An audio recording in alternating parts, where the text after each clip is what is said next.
Baruch haba, and welcome to another Alef Tav treasure. This one I had passed over several times because I didn't know the significance of it, but it can be found in Exodus 27, verse 9, if you want to turn there. And it is Alef Tav Chatzar. Alef Tav Chatzar. And we'll look at it here in the Torah. Asita et Chatzar. You see that? Standalone Alef Tav. This is the only time in all of the Tanakh, which is Genesis through Malachi, or Second Chronicles if you have a Hebrew Bible, that we have a standalone next to Chatzar. And our verse says, "For you shall also make Alef Tav the court of the tabernacle. For the south side there shall be hangings for the court of fine woven linen, 100 cubits long for one side."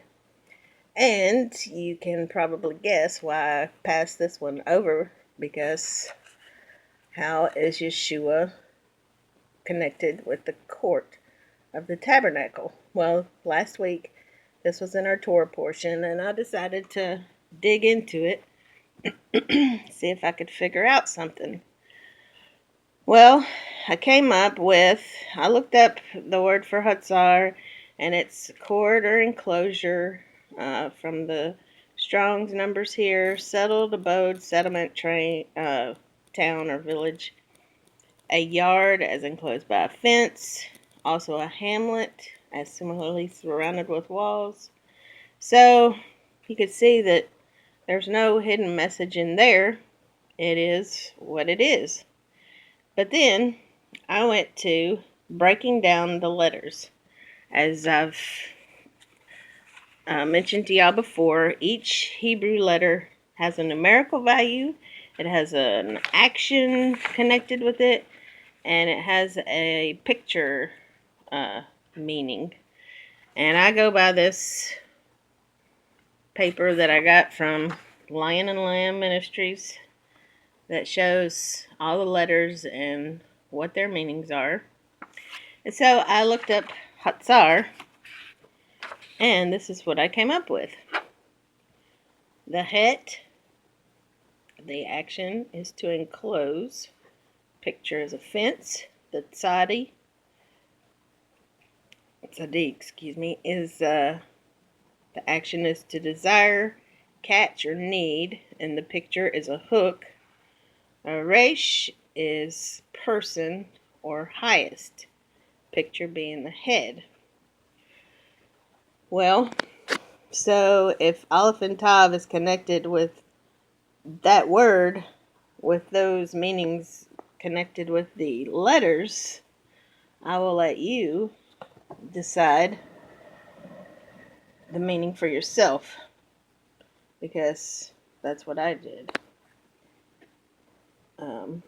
Made me think of John 10:28 and 29, where Yeshua says, "And I give them eternal life, and they shall never perish, neither shall anyone snatch them out of my hand. My Father who has given them to me is greater than all, and no one is able to snatch them out of my Father's hand," because he encloses those the people that he desires, that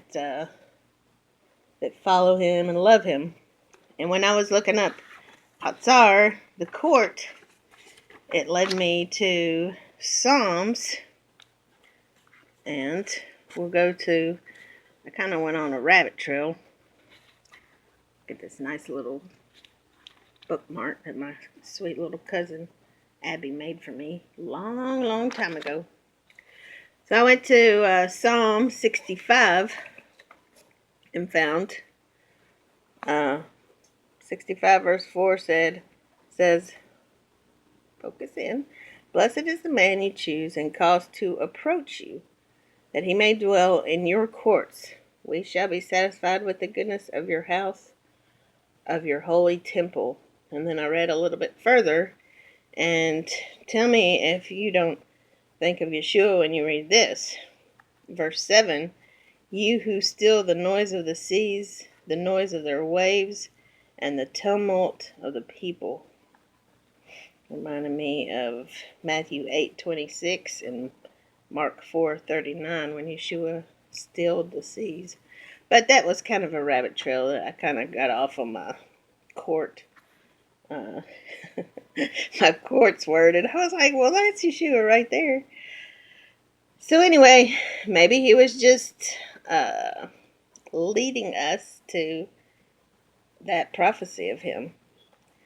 And then also back to courts, I thought of Revelation 21, the New Jerusalem, and only those who, well, you can read it yourself, but no evil or no abomination and none of that kind of thing will be able to enter his city, which is like a court. And then Psalm 100, which is enter your gates with thanksgiving and enter your courts with praise.